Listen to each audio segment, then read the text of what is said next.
Yo, what's going on, guys? Today we'll be talking about the Milwaukee Bucks allegedly being interested in Dorian Finney-Smith and Cam Thomas, and I have said it since the news has came out that the Brooklyn Nets are looking to trade Cam Thomas and the rest of the entire roster as they want to go full-fledged into a rebuild. I've said if I was a contending team like the Milwaukee Bucks, my number one deal that I would be trying to get is a package of Cam Thomas, who is going to be a restricted free agent this year, which means you can match any deal he gets offered, and Dorian Finney-Smith, who has an additional year on under his contract. So what you would be getting is a guy who can create his own shot, is like a 30-point per game scorer who you can put as your sixth man to run your second unit and be that like guy microwaves.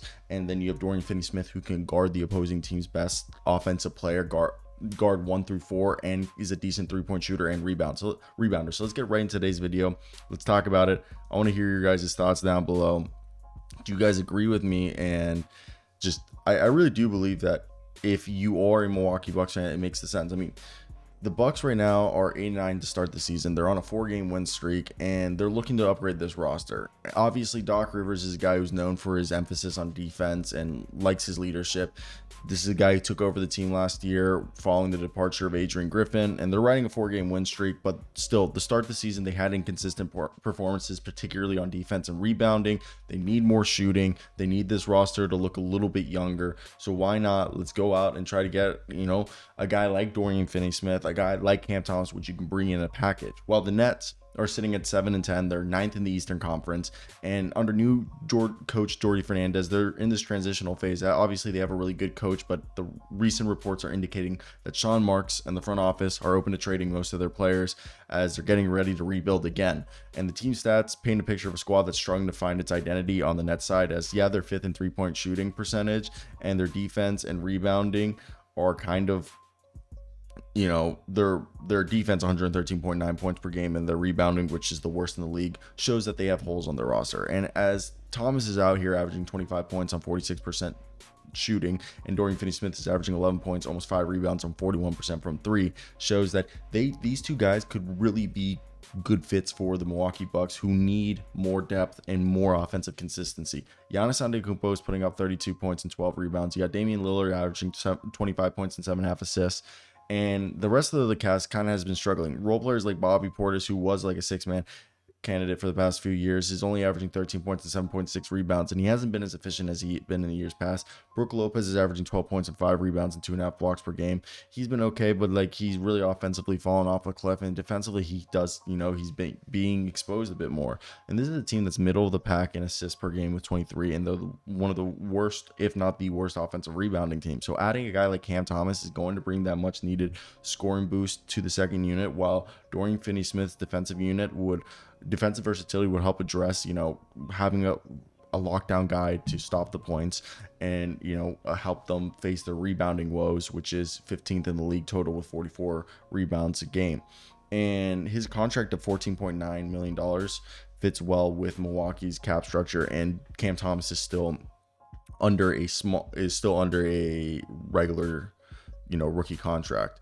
So with that being said, as you guys know, that this is a team that's operating over the second apron. So with significant contracts tied, $48 million. Giannis, Dame has 48 as well. Chris Middleton has 31.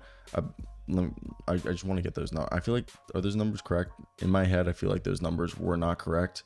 So we're just going to check them real quick. So this season so far, you got 48 from Giannis. Yeah, those are the right numbers. My apology.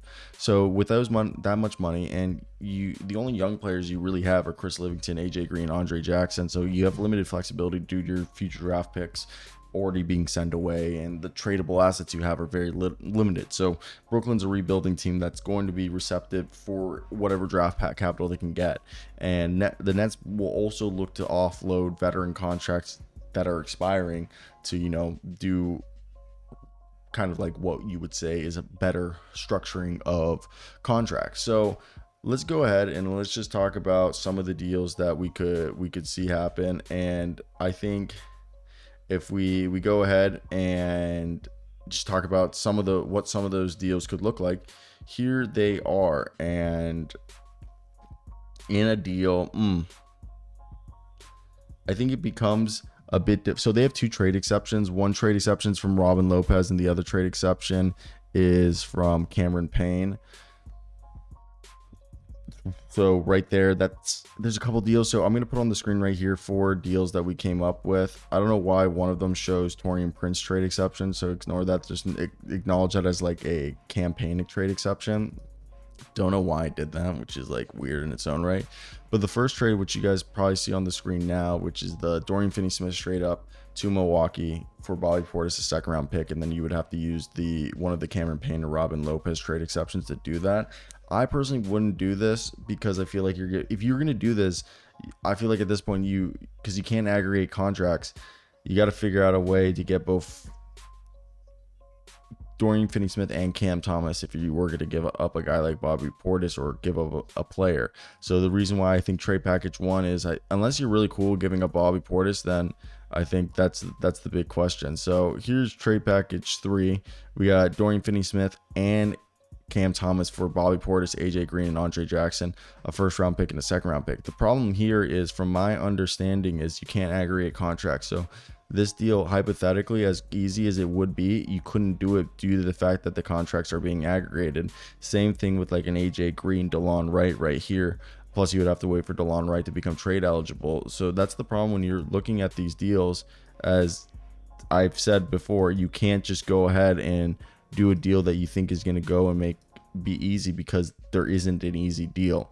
So for me right here, I personally think Brook Lopez for Dorian Finney-Smith and Cam Thomas. Right here we're showing Shake Milton, which like is possible, but I think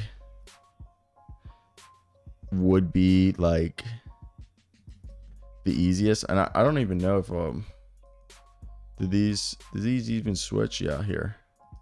This is the last one I wanted to show right here. Is like, look at that. Like, you have yourself a deal that a trade package for Shake Milton, Dorian Finney-Smith, and Brook Lopez. I think Shake Milton wouldn't be the guy. It would be Cam Thomas again. But to give you an idea, they would have to more than likely either trade Brook Lopez or Chris Middleton to get any of the deals. So the whole reason why I was showing that, because I threw those numbers into ChatGPT just to show you guys what contracts would be able to be put there together. But the whole problem comes that because they're a second apron team, they would not be able to do that because they can't aggregate contracts. So basically, if they were to trade for somebody, and this is where I want to show, if we pull up Fanspo right here, trade machine, I think we'll be able to show you guys right here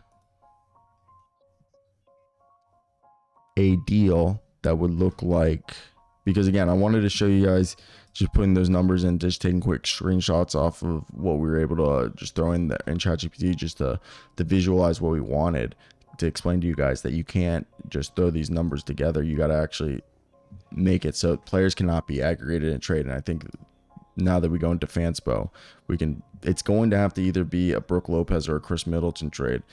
My thoughts, they have to take less money in. So if they're right now doing a Cam Thomas and Dorian Finney-Smith deal, your assumption is that, I mean, Deron Sharp's been hurt all year, and they recently signed Trendon Watford, and I don't know if Trendon would, I guess in this hypothetical situation, this would technically work because you would be saving $45,000.